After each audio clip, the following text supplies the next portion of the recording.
Land acquisition act, road widening లేదా ఏ ఇతర ప్రభుత్వ ప్రాజెక్ట్స్ నిర్మాణం వలన భూమిని కోల్పోతున్న భూ యజమానులకు గల హక్కులతో పాటు ఆ ల్యాండ్ అక్విజిషన్ ప్రాసెస్ గురించి తెలుసుకుందాము.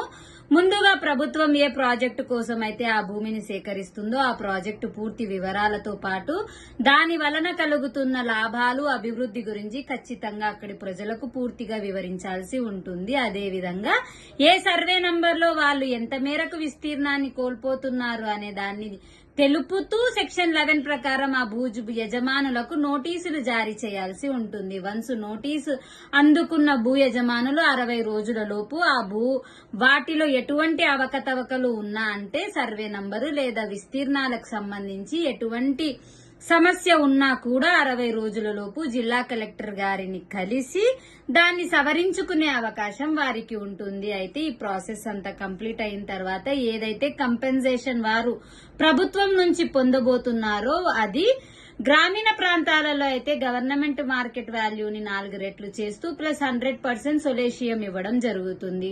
పట్టణ ప్రాంతాలలో అయితే మార్కెట్ వాల్యూని 2 టైమ్స్ చేస్తూ ప్లస్ 100% సొలేషియం ఇవ్వడం జరుగుతుంది.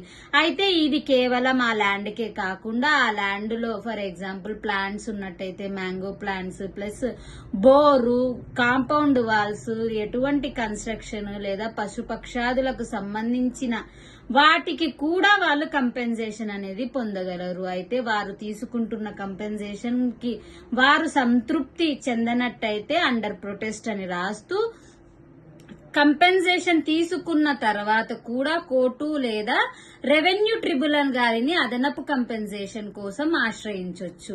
మనకు చట్టం తెలిసినప్పుడే మనకు గల హక్కుల కోసం మనము పోరాడగలము. ఇటువంటి వాటికి సంబంధించి మీకు ఇంకా ఏమైనా డౌట్స్ ఉన్నట్టయితే మీరు మమ్మల్ని కాంటాక్ట్ చేయొచ్చండి. RK Doc Hub, Kurnool and Nandyal branches. Thank you so much.